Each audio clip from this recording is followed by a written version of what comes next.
Hello everyone, welcome to Eklavya study point और मेरा नाम है सचिन। आज की इस वीडियो में मैं आप सभी को क्लास 12th की ज्योग्राफी सब्जेक्ट से मोस्ट इंपोर्टेंट क्वेश्चंस करवाने वाला हूं आपके मिड टर्म एग्जाम्स के लिए। वन शॉट वीडियो है। इट मींस जितना भी आपका मिड टर्म एग्जाम्स का सिलेबस है और उसमें से जो भी इंपॉर्टेंट क्वेश्चन बनते हैं वो एक ही वीडियो में आपको करवा दिए जाएंगे और आपको इन क्वेश्चन आंसर की पीडीएफ भी प्रोवाइड करवा दी जाएगी। तो चलिए वीडियो को स्टार्ट करते हैं और आपसे रिक्वेस्ट है कि आप इंस्टाग्राम पे मुझे जरूर फॉलो कर लें। मेरा यूजर नेम आप सभी के सामने लिखा हुआ है और अगर आपकी कोई भी क्वेरी हो तो आप मुझे मैसेज कर सकते हैं।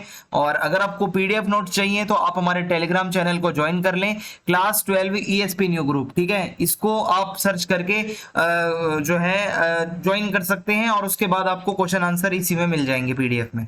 तो सबसे पहला क्वेश्चन है हमारे सामने, give the definition of human geography and also mention it's main field.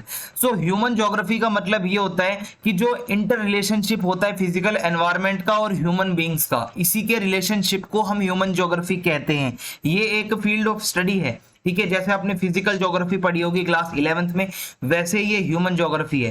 तो इसमें क्या है, किसी एक रीजन की पॉपुलेशन के बारे में पढ़ते हैं, रिसोर्सेज के बारे में पढ़ते हैं, इंडस्ट्रीज के बारे में पढ़ते हैं, एग्रीकल्चर के बारे में पढ़ते हैं। ठीक है, सो ये सारी चीजें इसमें आती हैं। अब इसके बाद अगला क्वेश्चन है, nature and human are so intricately intertwined that they cannot be separated. Nature और ह्यूमन एक दूसरे से ऐसे जुड़े हुए हैं कि इनको कभी भी सेपरेट नहीं किया जा सकता। ठीक है, सो ये आपसे पूछा जा रहा है, तो क्या ये सही है? तो ये बिल्कुल सही बात है। ह्यूमन और नेचर जो है इसको कभी भी आप सेपरेट नहीं कर सकते, क्योंकि हमने जो अपना सोशल और कल्चरल एनवायरनमेंट बनाया है वो एनवायरनमेंट मतलब हमारा एनवायरनमेंट की जो मदद से ही बनाया है हमने। नेचुरल नेचर की वजह से ही हम सब कुछ बना पाते हैं। हम अपने घर बनाते हैं, बिल्डिंग बनाते हैं, तो उसका मटेरियल हमें नेचर से ही मिलता है। So physical और human phenomena are described in metaphors using symbols from the human anatomy। कभी कभी हम कहते हैं कि हवा दौड़ रही है या मतलब बारिश नाच रही है। कभी कभी हम ऐसे वर्ड यूज करते हैं जो कि ह्यूमन जैसी एक्टिविटीज हम नेचर के साथ जोड़ देते हैं। सो यही हमें बताता है कि नेचर और ह्यूमन कभी भी सेपरेट नहीं हो सकते। अगला क्वेश्चन है, explain the concept of environmental determinism by giving suitable examples. तो इसके अंदर एनवायरमेंटल डिटरमिनिज्म में क्या होता है, ये हमारा अर्लियर स्टेज दिखाता है जब टेक्नोलॉजी काफी लो थी, डेवलपमेंट का स्टेज काफी प्राइमेटिव था, इंसान आदि मानव टाइप से था और जैसा नेचर होता था उसी तरीके से ह्यूमन अपने आप को अडेप्ट कर लेता था। और नेचरलाइज्ड ह्यूमन था जो कि नेचर की ही सुनता था, नेचर से डरता था, नेचर और नेचर की वर्शिप करता था। और इसके अंदर क्या है, नेचर की स्ट्रॉन्ग फोर्सेस को बहुत ज्यादा वैल्यू दी जाती थी और मदर नेचर कह के इंसान पुकारते थे, यानी कि नेचर की पूजा भी होती थी। सो ये इसमें बताया गया है। Conceptually, neo-determinism reflects a middle path between environmental determinism and possibilism. Explain। या फिर neo-determinism क्या है जो ग्रिफिथ टेलर जी ने बताया है उसके बारे में बताओ, या फिर describe any 3 features of neo-determinism। सो ये याद रखो कि neo-determinism जो है ये कॉन्सेप्ट ग्रिफिथ टेलर जी ने दिया था और ये कॉन्सेप्ट हमें एक मिडल पाथ दिखाता है। ठीक है, आप अगर देखोगे सो ये एक मिडल पाथ आपको दिखता है। 2 आइडियाज जो हमने पढ़े थे, ठीक है, एनवायरमेंटल डिटरमिनिज्म और पॉसिबिलिज्म के बीच का रास्ता ये हमें दिखाता है।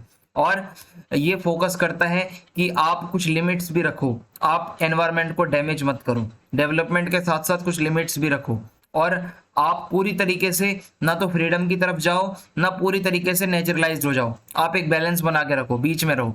आप नेचर को बचाओ, उसको डैमेज मत करो, नेचुरल रिसोर्सेज को लिमिट में यूज करो, वरना एनवायरमेंटल प्रॉब्लम्स हो जाएंगी। जैसे कि आप जंगल काट रहे हो, आप इंडस्ट्रियलाइजेशन कर रहे हो, माइनिंग कर रहे हो, ये सब लिमिट में करो। अगला क्वेश्चन है, to develop technology understanding of natural laws is important, prove to statement by giving appropriate examples. तो अगर आपको टेक्नोलॉजी का डेवलपमेंट करना है तो आपको नेचुरल लॉज की नॉलेज होना बहुत जरूरी है। तो टेक्नोलॉजी से ही आपके कल्चरल डेवलपमेंट का पता चलता है सोसाइटी के। सो ह्यूमंस ने सबसे पहले यहाँ पे फ्रिक्शन का जो कॉन्सेप्ट था वो समझने के बाद में आग की खोज करी। जब 2 पत्थरों को आपस में घिसा, फ्रिक्शन हुआ, हीट जनरेट हुई, सो आग बनी। फिर ऐसे ही डीएनए के सीक्रेट्स जब हमें पता चले, जेनेटिक्स की पढ़ाई हमने करी तो हमें बहुत सारे डिजीजेस के बारे में पता चला, उनके क्योर के बारे में पता चला। हमने जब एरोडायनेमिक्स के लॉज को पढ़ा तो हम फास्टर व्हीकल्स बना पाए, प्लेन बना पाए। सो ये सारी चीजें इसमें आती हैं। डिफाइन पॉपुलेशन ग्रोथ और पॉजिटिव और नेगेटिव ग्रोथ में क्या अंतर है। पॉपुलेशन ग्रोथ का मतलब होता है किसी स्पेसिफिक टाइम पीरियड में जब पॉपुलेशन में चेंज आ जाता है, और पॉजिटिव मींस जब बर्थ रेट ज्यादा है, नेगेटिव मींस जब बर्थ रेट कम है और मोर्टेलिटी रेट ज्यादा है। सिंपल। फिर है describe the pull factors of migration. ठीक है, pull factors of migration. So pull यानी कि जो चीज आपको खींचती है आपकी तरफ। तो अगर अच्छी एम्प्लॉयमेंट की अपॉर्चुनिटीज मिलती हैं, बेटर कंडीशंस मिलती हैं लाइवलीहुड की, या शांति मिलती है, पॉलिटिकली स्टेबल है कोई एरिया, क्लाइमेट अच्छा है, सेफ्टी की लाइफ है वहां पर, प्रॉपर्टी बहुत अच्छी है, तो लोग वहां पर माइग्रेट हो जाते हैं, रहने लगते हैं। इसके अलावा पुश फैक्टर्स भी होते हैं, ये उसका उल्टा होते हैं, जो आपको वहां से जगह छोड़ने के लिए मजबूर कर दें, आप किसी नई जगह पर जाने के लिए मजबूर हो जाएं, आपके रहने की कंडीशन अच्छी ना हो, पॉलिटिकल झगड़े चल रहे हैं, क्लाइमेट अच्छा नहीं है, नेचुरल कैलामिटीज यानी कि बाढ़ भूकंप आपदाएं आ रही हैं, एपिडेमिक्स आ रहे हैं, बीमारियां चल रही हैं उस जगह पर, बहुत ज़्यादा इकोनॉमिक बैकवर्डनेस है, सो आप उस जगह को छोड़ देंगे। फिर इसके बाद आता है 3 main components of population change. Population change जो होती है वो किन 3 कारणों से होती है। एक तो बर्थ रेट की वजह से, ठीक है, बर्थ रेट के लिए एक यहाँ पे फॉर्मूला भी दिया जाता है, क्रूड बर्थ रेट, ठीक है, इक्वल टू BI और उसके नीचे P इंटू 100, ये फॉर्मूला चलता है। और बर्थ रेट का मतलब ये है कि जितने ज्यादा लोग जन्म लेते हैं तो पॉपुलेशन चेंज होती रहती है। डेथ रेट से भी पॉपुलेशन चेंज होती है। मान लो 500 लोग हैं, 100 लोगों की डेथ हो गई तो 400 लोग बचेंगे, इट मीन्स पॉपुलेशन में चेंज आ जाएगा। माइग्रेशन की वजह से भी पॉपुलेशन में चेंज आता है। मान लो दिल्ली में 1 लाख लोग रहते हैं और 1 लाख में से 50,000 चले गए तो बाकी के 50,000 बचेंगे, और यानी कि बदलाव आ जाएगा, पॉपुलेशन कम हो जाएगी। सो माइग्रेशन, बर्थ और डेथ, इन 3 कारणों की वजह से हमारी पॉपुलेशन में चेंज आता है। फिर है डिफाइन पॉपुलेशन डिस्ट्रीब्यूशन, और इसके जियोग्राफिकल फैक्टर्स कौन से हैं पॉपुलेशन डिस्ट्रीब्यूशन के किसी भी रीजन में। पॉपुलेशन डिस्ट्रीब्यूशन यानी कि लोग किस तरीके से फैले हुए हैं अर्थ के सरफेस पर। सो जियोग्राफिकल फैक्टर्स में सबसे पहले पानी आता है। पानी बहुत ज़्यादा इंपॉर्टेंट है, पानी की अवेलेबिलिटी से ही लोग वहाँ पर रहते हैं। पानी घर के लिए चाहिए, एग्रीकल्चर के लिए चाहिए, इंडस्ट्रीज के लिए चाहिए, दैट्स वाई रिवर वैलीज के आसपास ज़्यादातर लोग रहते हैं। लैंड फॉर्म्स भी बहुत ज़रूरी होते हैं। आप ज़्यादातर देखोगे तो जो जेंटल स्लोप्स होते हैं या जो प्लेन एरियाज होते हैं वो सबसे ज़्यादा डेंसली पॉपुलेटेड होते हैं। जो उबड़ खाबड़ पहाड़ी इलाके होते हैं वहाँ पॉपुलेशन कम होती है। क्यों? क्योंकि प्लेन वाले एरियाज में आप इंडस्ट्रीज, रेलवे लाइन आसानी से बिछा सकते हो, रोड आसानी से बना सकते हो, ये होता है। और क्लाइमेट भी एक पॉइंट है कि जहाँ पे कंफर्टेबल क्लाइमेट होता है, ज़्यादा चेंजेस नहीं आते, ज़्यादा गर्म ज़्यादा ठंडा नहीं होता, जो मतलब मीडियम रहता है, वहाँ लोग रहने जाते हैं। और सॉइल भी इम्पोर्टेंट है, ह्यूमन सर्वाइवल के लिए खाना बहुत ज़रूरी है। खाना आपको उगाना है, सो आपको उपजाऊ मिट्टी चाहिए, वहीं खेती होगी, और जहाँ उपजाऊ मिट्टी मिलती है वहाँ पर लोग रहने को प्रायोरिटी देते हैं, तो ये सॉइल वाला हो जाएगा। अब है what do you understand by demographic transition theory. तो डेमोग्राफिक ट्रांजिशन थ्योरी की 3 स्टेजेस हैं जो हमें ये बताती है कोई भी जो देश होता है वो किस तरीके से रूरल अग्रेरियन सोसाइटी से एक अर्बन इंडस्ट्रियल सोसाइटी में बदल जाता है, एक ट्रांजिशन आ जाता है, एक बदलाव आ जाता है। और ये हमें अगर हम 3 स्टेजेस में पढ़ते हैं सो हमें फ्यूचर की जो पॉपुलेशन है उसके बारे में एक आइडिया लग जाता है। सो जो इसकी पहली स्टेज है वो ये बताती है कि एक रूरल देश होता है, गरीब होता है, प्राइमरी एक्टिविटीज ज्यादातर लोग करते हैं, और फर्टिलिटी बहुत ज्यादा हाई होती है क्योंकि एजुकेशन लो होती है, मोर्टेलिटी भी हाई होती है क्योंकि लोग जो है हेल्थ सर्विसेज उनको इतनी अच्छी नहीं मिल पाती, लोग मर जाते हैं, टेक्नोलॉजिकल एडवांसमेंट बहुत कम होता है, लाइफ एक्सपेक्टेंसी बहुत कम होती है, इलिटरेसी बहुत ज्यादा होती है। और आज से 200 साल पहले ज्यादातर कंट्रीज जो थी वो इसी स्टेज में थी। सेकंड स्टेज में क्या होता है, इंप्रूवमेंट होता है, फर्टिलिटी हाई होती है स्टार्टिंग में बट धीरे धीरे कम होने लगती है, मोर्टेलिटी भी कम होती है क्योंकि हेल्थ सर्विसेज में इंप्रूवमेंट होता है।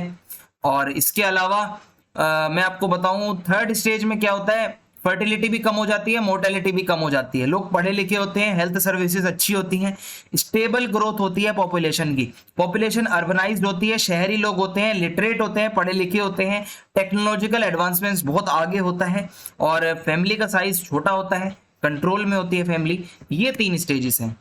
अब अगला क्वेश्चन है, इसके अलावा मैं ये वाला करवाता हूं आपको कि describe the various approach to human development. सबसे पहला है इनकम अप्रोच। ये क्या है, ओल्डेस्ट अप्रोच है, ह्यूमन डेवलपमेंट यानी कि आपके जीवन में सुधार हो रहा है। तो इनकम अगर आपकी अच्छी होगी तो आप उतना ही अपना डेवलपमेंट कर पाओगे, ऐसा इस अप्रोच में बताया गया है।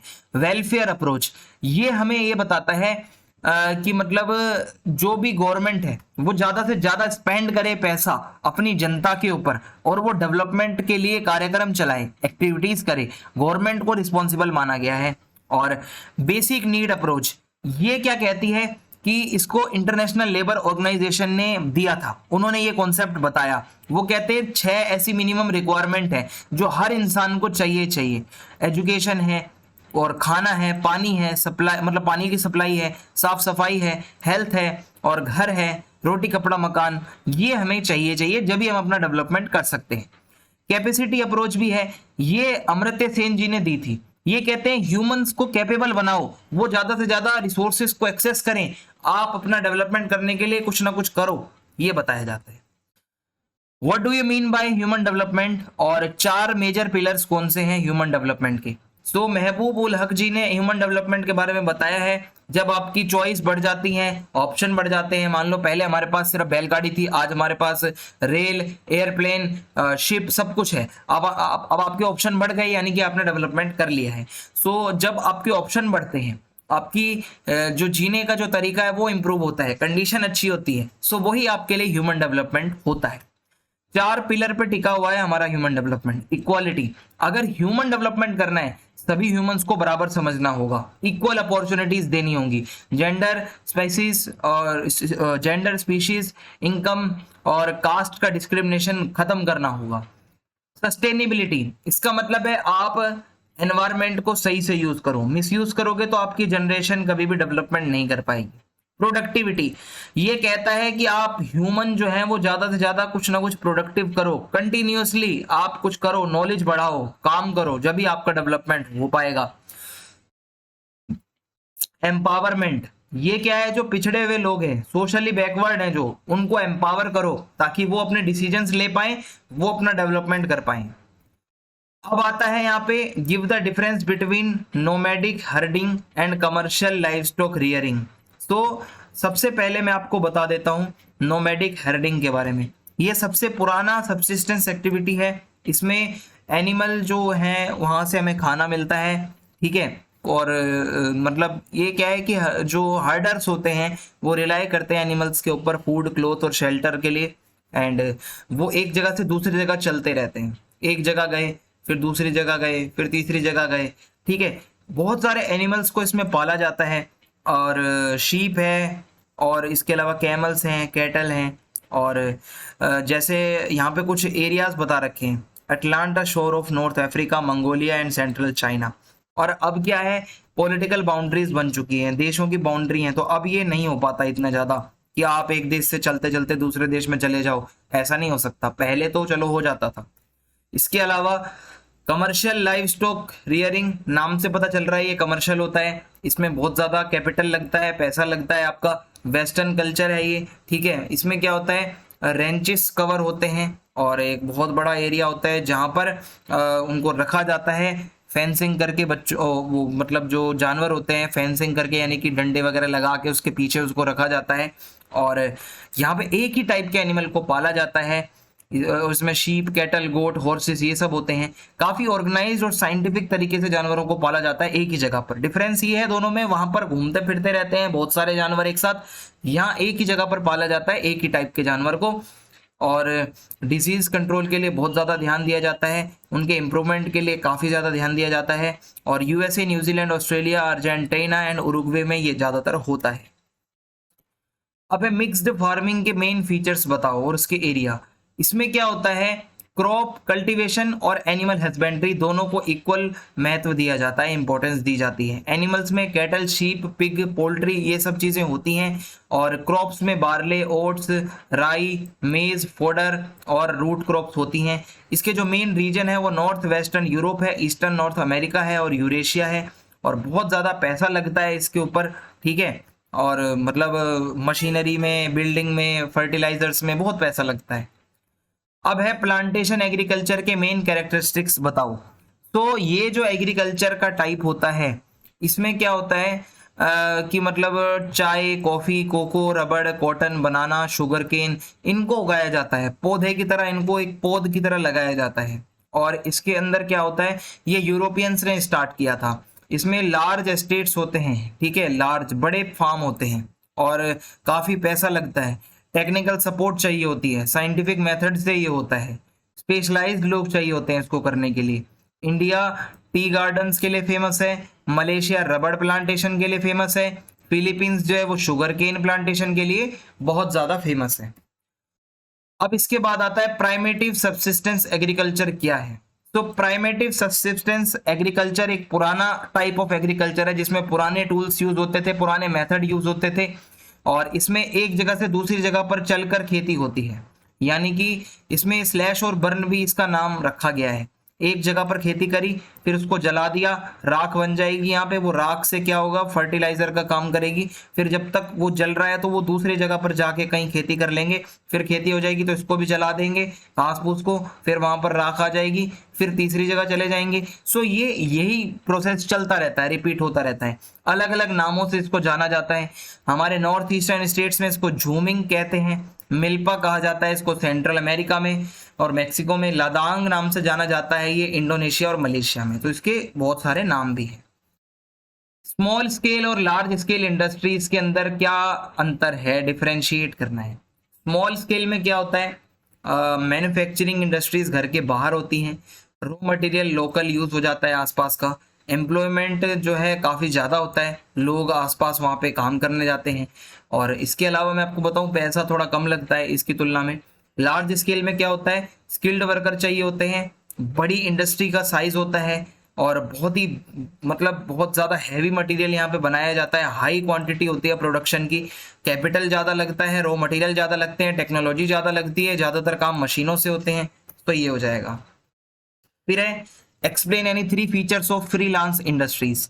फ्रीलांस इंडस्ट्रीज जो है वो वैरायटी ऑफ लोकेशंस में होती हैं, ये किसी एक स्पेसिफिक रॉ मटेरियल के ऊपर डिपेंड नहीं होती, और इसमें क्या होता है कि स्मॉल क्वांटिटी में सामान बनता है और वर्कर जो होते हैं मतलब बहुत ही कम यूज होते हैं, इसके अंदर कोई पॉल्यूशन भी नहीं करती ये जो इंडस्ट्रीज होती हैं।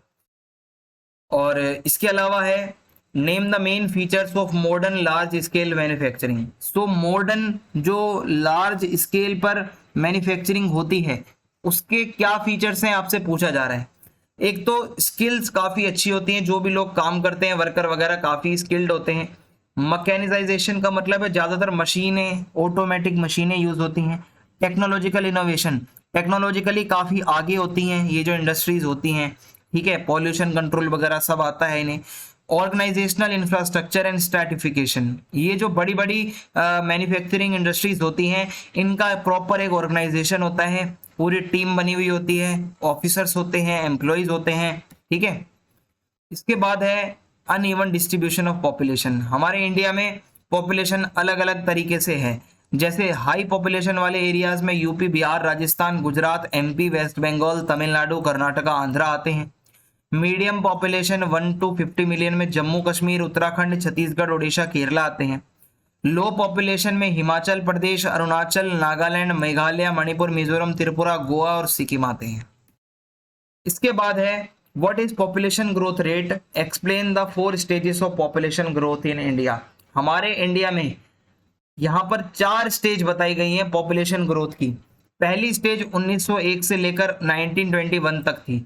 इस पीरियड को स्टेशनरी फेज कहा गया है। ग्रोथ रेट काफी कम थी, नेगेटिव थी, ठीक है। बर्थ रेट और डेथ रेट काफी ज्यादा हाई थी, ठीक है, और इसकी वजह से हमारी पॉपुलेशन बढ़ नहीं पा रही थी। फेज 2 आता है 1921 से 51 तक का। इसमें स्टेडी पॉपुलेशन ग्रोथ होती है, ओवरऑल इंप्रूवमेंट होता है हेल्थ और सैनिटेशन के सेक्टर में, कंट्री की मोर्टेलिटी रेट कम होती है और इंप्रूवमेंट आता है सिस्टम में। तो ऐसे में बर्थ रेट धीरे धीरे पॉजिटिव होने लगती है। फिर तीसरा फेज आता है 1951 से 81 का। पॉपुलेशन का एक्सप्लोजन होता है, इसमें एकदम से बढ़ जाती है पॉपुलेशन, क्योंकि बहुत सारे लोग जो रिफ्यूजीज आ जाते हैं इंडिया में, तिब्बत, बांग्लादेश, नेपाली, बहुत सारे लोग आ जाते हैं, पाकिस्तान से भी आ जाते हैं। फेज 4 आता है हमारा 1981 से आज तक का। सो आज हमारी पॉपुलेशन देखा जाए तो बढ़ तो रही है, पर धीरे धीरे स्लो की तरफ जा रही है, बढ़ भी रही है। करेंटली तो हाई चल रही है, नंबर 1 है हम वर्ल्ड में पॉपुलेशन में। और इसके अलावा अब एजुकेशन काफ़ी अच्छी हो गई है, मैरिज की एज कम हो गई है, तो इसके भी बहुत ज़्यादा फायदे होते हैं। मैरिज की एज कम होगी तो उतना ही देर से यहाँ पे अगर मैं आपको बताऊं कि मतलब इंक्रीज हो गई है, सॉरी, मैरिज की एज जो पहले 16-17 में शादी हो जाती थी, आज वो 21-22 के बाद हो रही है। तो बच्चे भी बाद में होंगे तो पॉपुलेशन थोड़ी सी धीरे हो जाएगी। हेमिलेटेड सेटलमेंट्स क्या होती हैं, और दो एरिया बताने हैं इंडिया के जहां पर ये होती हैं। तो इसमें क्या है, समटाइम सेटलमेंट जो होती हैं वो कुछ कुछ यूनिट्स में डिवाइड हो जाती हैं। जैसे ये एक बड़ी सेटलमेंट है, ये फिजिकली डिवाइड हो गई, ठीक है, टुकड़े हो गए इसके, और इसको अलग अलग नाम से जाना जाता है, पाना, पारा, पल्ली, नगला, ढाणी। अलग अलग कंट्रीज, मतलब पार्ट जो है हमारे कंट्री के अलग अलग जगहों पर अलग अलग नाम से जाना जाता है इसको। और बहुत सारे फैक्टर्स होते हैं, बड़े बड़े विलेजेस में से ये सेटलमेंट्स बनती हैं। ये ज़्यादातर हमारे मिडल और लोअर गंगा प्लेन में, छत्तीसगढ़ में, हिमालय की लोअर वैलीज में पाई जाती हैं। फिर है 3 physical factors responsible for different types of rural, मतलब ये मैं आपको पीछे करा चुका हूँ पिछली बुक में, वो पॉइंट्स भी आप लिख सकते हो। इसके बाद है डिस्पर्स्ड सेटलमेंट्स क्या होती हैं। देखो ये आइसोलेटेड होती हैं, झुग्गी झोपड़ियां पहाड़ों पर जो बनी होती हैं, नॉर्थ ईस्टर्न स्टेट्स में ज़्यादातर ये होती हैं। हिमालयन रीजन, जो हिमालयन रीजन है वहाँ पे होती हैं, हिमाचल में होती हैं। इसमें क्या है, स्लोप्स बने होते हैं, वहीं पर फार्म वगैरह होते हैं छोटे छोटे, वहीं पर झुग्गी झोपड़ियाँ होती हैं, ठीक है, जंगल में और हिली एरियाज में ये ज़्यादातर होती हैं। रूरल सेटलमेंट्स की कितनी कैटेगरी हैं, क्लस्टर्ड है, सेमी क्लस्टर्ड है, हेमलेटेड है और डिस्पर्स्ड है। ये दो तो मैंने आपको बता दी है। अब क्लस्टर्ड में क्या है, थोड़ा सा क्लोज घर बने होते हैं, आसपास फार्म वगैरह भी होते हैं, पेस्चर्स भी होते हैं, और इसका पैटर्न जो होता है जियोमेट्रिक शेप में अलग अलग हो सकता है, रेक्टेंगुलर, रेडियल, लीनियर। और ये जो है एलुवियल प्लेन, जो उपजाऊ मैदान होते हैं वहां पर ज्यादातर ये सेटलमेंट्स होती हैं, ठीक है। सेमी क्लस्टर्ड की बात करें तो इसके अंदर क्या होता है कि मान लो कि मतलब कोई ऐसा विलेज है, ठीक है, कि मतलब इसमें फ्रेगमेंटेड सेटलमेंट्स में क्या होता है कि कोई बड़ा एरिया है, वहां से कोई प्रॉब्लम वगैरह आ जाती है तो ये सेग्रीगेशन हो जाता है, और इससे क्या होता है बड़े विलेज से थोड़ी सी एक अलग जाकर एक छोटी सी सेटलमेंट बन जाती है। ये गुजरात राजस्थान में ज़्यादा होता है। और इसके अलावा आगे अगर मैं आपको बताऊं, explain any 2 features of 3 agricultural seasons. तो हमारे इंडिया के अंदर खरीफ का सीजन होता है जिसमें साउथ वेस्ट मानसून जब आता है उसकी बिगिनिंग के साथ इसको उगाया जाता है क्रॉप्स को, और इसकी कटाई हो जाती है साउथ वेस्ट मानसून के एंड तक। इसका मई से जुलाई तक का सीजन होता है। हार्वेस्टिंग सीजन सितंबर टू अक्टूबर चलता है। इसकी जो इंपॉर्टेंट क्रॉप्स हैं वो ज्वार, बाजरा, राइस, मेज, कॉटन, ग्राउंडनट, जूट और हेम्प है, सुगरकेन और तंबाकू। रबी का सीजन जो है वो आता है कि मतलब इसमें क्या होता है, crops need relatively cool climate. इसमें कूल क्लाइमेट चाहिए होता है जब इसकी ग्रोथ हो रही होती है, पर वार्म क्लाइमेट चाहिए होता है जब इसका जर्मिनेशन होता है, ठीक है, जब सीड्स उगते हैं। सो सोइंग सीजन इसका अक्टूबर से दिसंबर होता है। हार्वेस्टिंग का सीजन फरवरी से अप्रैल होता है। इसमें वीट, बार्ले, ग्राम, लिंसीड, मस्टर्ड, मसूर, पी और पटेटो इसमें उगाए जाते हैं। जायद एक तीसरा सीजन है, खरीफ और रबी के साथ साथ ये चलता है, और इसके अंदर अगस्त से सितंबर में क्रॉप्स को बोया जाता है, दिसंबर से जनवरी में काट दिया जाता है। राइस, ज्वार और इसके अंदर कॉटन आप इसमें, और इसके अलावा मैं आपको बताऊं ना कि जायद में आप वाटरमेलन, क्यूकम्बर और ये जो सब्जियां होती हैं ये भी ऐड कर सकते हो। How the degradation of agricultural land is a serious problem. देखो हमारे एग्रीकल्चर सेक्टर में जो हमारे लैंड का डिग्रेडेशन होता है, तो ये कैसे एक सीरियस प्रॉब्लम है। तो सीरियस प्रॉब्लम तो है ही, लैंड खराब होगा तो एग्रीकल्चर कैसे करोगे आप। तो इसके कॉजेज है कि आप ज्यादा इरिगेशन कर लेते हो तो उससे नमकीन बढ़ जा मतलब नमकीन हो जाता है जो हमारा सरफेस होता है, सैलिनिटी और अल्कैनिटी बढ़ जाती है। और ज्यादा ही आप अगर पेस्टिसाइड्स, इंसेक्टिसाइड्स का यूज करोगे उससे भी हो जाता है। वाटर लॉगिंग हो गई, अगर पानी एक जगह इकट्ठा है उससे भी ये हो सकता है। और लेग्यूमिनियस क्रॉप्स जो होती हैं, ठीक है, have been displaced from the cropping pattern in the irrigated area and duration of fallow land has reduced due to multiple cropping. लोग क्या कर रहे हैं, अपने फायदे के लिए मल्टीपल क्रॉपिंग करते हैं और उसकी वजह से लैंड भी डिग्रेड होने लगा है। इसके कॉन्सिक्वेंसेस ये हैं कि मिट्टी का उपजाऊपन कम हो रहा है, सॉइल इरोजन बढ़ रहा है। इसके बाद है small farm size and degradation are 2 main problems of Indian agriculture. हमारे इंडिया में स्मॉल फार्म साइज होते जा रहे हैं, फार्म्स का साइज काफी छोटा हो रहा है। और इसमें क्या है कि जब मान लो फार्म छोटे होंगे तो प्रोडक्शन भी कम होगा, क्योंकि मान लो पहले बड़ा फार्म था, पॉपुलेशन बढ़ रही है, तो मान लो भाई 2 बेटे हैं, ये बड़े फार्म को डिवाइड कर देंगे, 2 बेटों को दे देंगे, फार्म छोटा हो जाएगा। फिर है डिग्रेडेशन ऑफ एग्रीकल्चरल लैंड, ये हम पीछे पढ़ चुके हैं, ये तो हो ही रहा है। फिर है what has been the role of green revolution in the development of agriculture sector in India. So India ने जब ग्रीन रेवोल्यूशन को अपनाया तो अच्छी क्वालिटी के सीड्स आए, खासकर नॉर्थ इंडिया को इसका बहुत फायदा हुआ, अच्छे फर्टिलाइजर का यूज होने लगा, और इससे क्या हुआ, इरिगेशन की फैसिलिटीज बढ़ी, केमिकल फर्टिलाइजर्स आए, केमिकल पेस्टिसाइड्स और इंसेक्टिसाइड्स आए, मैकेनिकली सारा काम होने लगा mostly. What is the role of agriculture in Indian economy. तो ये हमारा एक तरीके से रीढ़ की हड्डी का काम करता है, बैकबोन है एग्रीकल्चर हमारे लिए। हमारी 2/3 पॉपुलेशन इसी पे डिपेंड है। एग्रीकल्चर लगभग 26% जीडीपी का वो पार्ट कवर करता है, और फूड सिक्योरिटी हमारी इसी से ही हो पाती है, वरना हमें दूसरे देशों से खाना मांगना पड़ेगा। सो ये बहुत ज़्यादा ज़रूरी है। How can agriculture can be classified on the basis of main source of moisture. Moisture के सोर्स के बेसिस पर आप इसको इरिगेटेड और रेन फेड 2 तरीके से क्लासिफाई कर सकते हो। इरिगेटेड में क्या होता है कि रेनफॉल के अलावा इरिगेशन भी यूज होता है, पानी एक तो बारिश से मिलता है, दूसरा आप इरिगेशन करते हो, तो इससे क्या होता है, प्रॉपरली मॉइस्चर रहता है आपकी फसल के लिए। रेन फेड में क्या होता है, इस एग्रीकल्चर में रेनफॉल पर डिपेंड होते हैं लोग, ठीक है, और मॉइस्चर जो होता है वो पूरा का पूरा आपका बारिश से ही होता है यहाँ पे।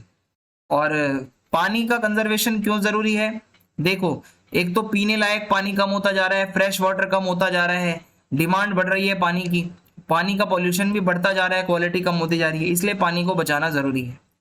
रेन वाटर हार्वेस्टिंग क्या होती है, इसके इकोनॉमिक और सोशल वैल्यूज क्या हैं। तो देखो, आप जब बारिश के पानी को बचाकर कहीं यूज कर रहे हो तो ये रेन वाटर हार्वेस्टिंग कहलाता है। इससे पानी की अवेलेबिलिटी बढ़ती है, आप बाद में उसको एनिमल और इरिगेशन के लिए यूज कर सकते हैं। ग्राउंड वाटर का लेवल भी बढ़ता है, और इससे बाढ़ वगैरह का खतरा कम होता है, सॉइल इरोजन भी कम होता है, सोशल बॉन्डिंग बढ़ती है लोगों के बीच में, एनर्जी बचती है। जब आप पानी ग्राउंड से निकालते हो तो एनर्जी लगती है उसमें, वो बचेगी आपकी, और प्रॉब्लम सॉल्विंग कैपेबिलिटी बढ़ती है लोगों में, और मैन और नेचर का रिलेशनशिप भी अच्छा होता है जब आप बारिश का पानी यूज करते हो। Which step have been taken by government for watershed management, explain with 4 points. तो हरियाली का एक तो स्टेप उठाया है, डेवलपमेंट प्रोजेक्ट है सेंट्रल गवर्नमेंट का, जिसका मेन एम ये है कि रूरल पॉपुलेशन को पानी मिले पीने के लिए, इरिगेशन के लिए, फिशरीज के लिए, एफोरेस्टेशन के लिए, और इसके अलावा नीरू मीरू प्रोग्राम है आंध्र प्रदेश का, जिसका मेन मकसद यही है पानी को बचाना। अरवारी पानी संसद है, ये अलवर के अंदर प्रोग्राम चलाया गया राजस्थान में, टैंक बनाए गए, कुएं बनाए गए, जोहड़ बनाए गए, चेक डैम बनाए गए पानी बचाने के लिए। तमिलनाडु एक ऐसा स्टेट है जहां वाटर हार्वेस्टिंग स्ट्रक्चर बनाना कंपलसरी है। आप घर बना रहे हो तो पानी बचाने के लिए आपको स्ट्रक्चर भी बनाना ही पड़ेगा। अब इसके बाद है describe the reasons for increasing demand of irrigation in India. India में इरिगेशन की डिमांड क्यों बढ़ रही है, क्योंकि रेनफॉल हर जगह एक जैसा नहीं है, और इसके अलावा जितना रेनफॉल होना चाहिए उतना नहीं हो पाता, अगर होता भी है। मॉनसून का नेचर बदलता जा रहा है, कहीं कहीं पर बहुत ज्यादा मॉनसून अच्छा रहता है तो कहीं कहीं पे कुछ भी नहीं होता, सो इरिगेशन बहुत जरूरी हो जाता है। मॉनसून क्लाइमेट है इंडिया का, भाई हमेशा बारिश नहीं रहती, 3 से 4 महीने ही रहती है, बाकी के सीजन में आपको इरिगेशन ही जो है चाहिए होता है। एग्रीकल्चर, अगर आप यहाँ पे देखोगे पॉपुलेशन बढ़ रही है तो भाई फूड क्रॉप्स की मांग भी बढ़ेगी, और इसके अलावा मल्टीपल क्रॉपिंग करनी पड़ेगी आपको टाइम बचाने के लिए, और इरिगेशन से ही ये हो पाएगा। अब है कॉपर के 2 यूजेस बताने हैं आपको। तो कॉपर जो है आपका इलेक्ट्रिकल इंडस्ट्री में यूज होता है, वायर बनाने में, मोटर बनाने में, ट्रांसफॉर्मर में, जनरेटर्स में। एलोएबल है, ये मेलेबल है और डक्टाइल है, ठीक है। इसकी चादर बनाई जा सकती है, आप इसकी शीट्स बना सकते हो, मोड़ सकते हो इसे, और इसको गोल्ड के साथ मिक्स करके स्ट्रेंथ भी दी जाती है ज्वेलरी को, ज्वेलरी मजबूत करने के लिए भी ये यूज होता है। मैग्नीज के 2 यूज बताओ। मैग्नीज जो है कि ये इंपॉर्टेंट रॉ मटेरियल है आयरन ओर को पिघलाने के लिए, और ये फेरो एलोइज बनाने के लिए भी यूज होता है। मैग्नीज के डिपॉजिट जो हैं बहुत जगह पर जो है मतलब पाए जाते हैं, और जैसा कि यहाँ पे ओडिशा, कर्नाटक, महाराष्ट्र, मध्य प्रदेश, आंध्रा, झारखंड में ज़्यादातर पाया जाता है। बायो एनर्जी क्या है, इसके बेनिफिट बताओ। बायो एनर्जी क्या है, बायो प्रोडक्ट से ये बनती है। एग्रीकल्चरल वेस्ट है, ह्यूमन का वेस्ट है, सीवेज वेस्ट है, इंडस्ट्रीज का वेस्ट है, और उससे ये बनती है। एनवायरमेंट फ्रेंडली है, पोल्यूशन नहीं होता इससे, और इससे आप थोड़ा सा कम डिपेंड रहते हो फ्यूल वगैरह के ऊपर। और सॉलिड वेस्ट मैनेजमेंट की दिक्कत भी इससे दूर हो जाती है, क्योंकि इससे आप एनर्जी सप्लाई कर सकते हो। कन्वेंशनल एनर्जी और नॉन कन्वेंशनल एनर्जी में क्या डिफरेंस है। कन्वेंशनल में क्या है, इसको बनने में लंबा टाइम लगता है, और ये अभी अभी बने हैं।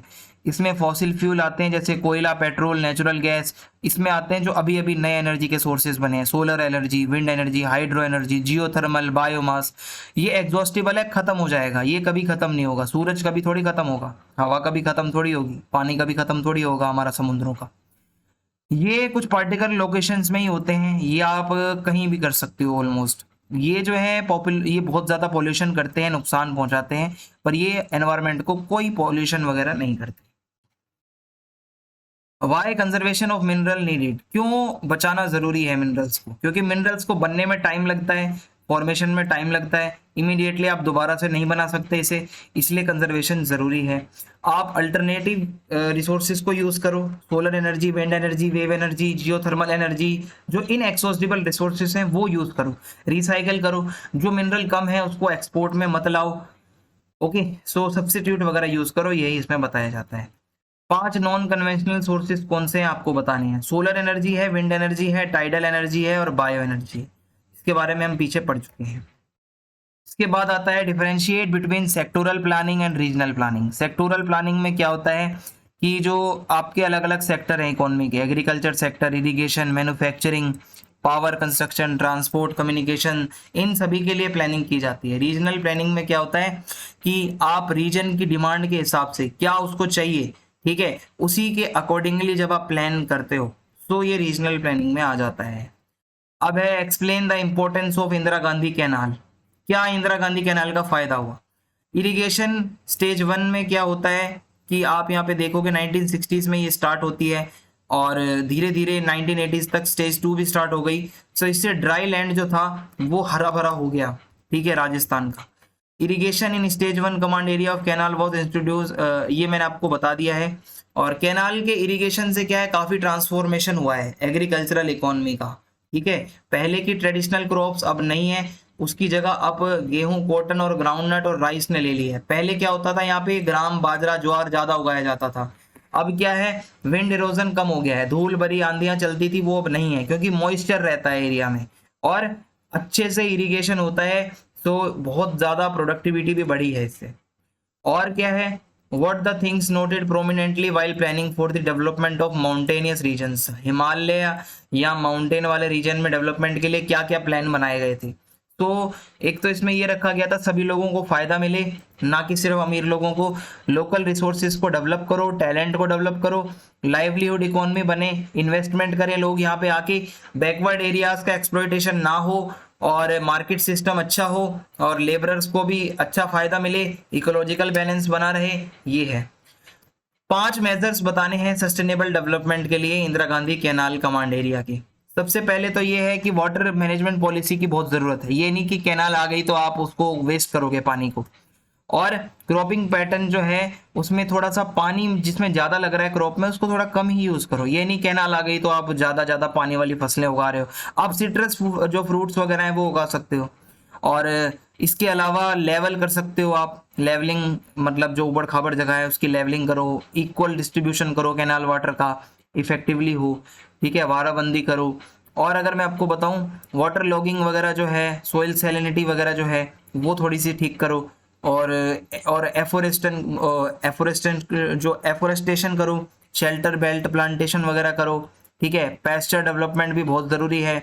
सो जो गरीब लोग हैं उनको भी कुछ फाइनेंशियल सपोर्ट मिले, जिससे कि वो भी कुछ इसका फ़ायदा उठा सकें, कल्टीवेशन वगैरह वो कर सकें जो गरीब किसान हैं, ठीक है। सो ये आपके इंपॉर्टेंट क्वेश्चंस थे मिड टर्म एग्जाम्स के लिए। अगर आपको वीडियो अच्छी लगी है तो आप चैनल सब्सक्राइब कर दें, वीडियो को शेयर करें चैनल सब्सक्राइब करके, और वीडियो को लाइक करें।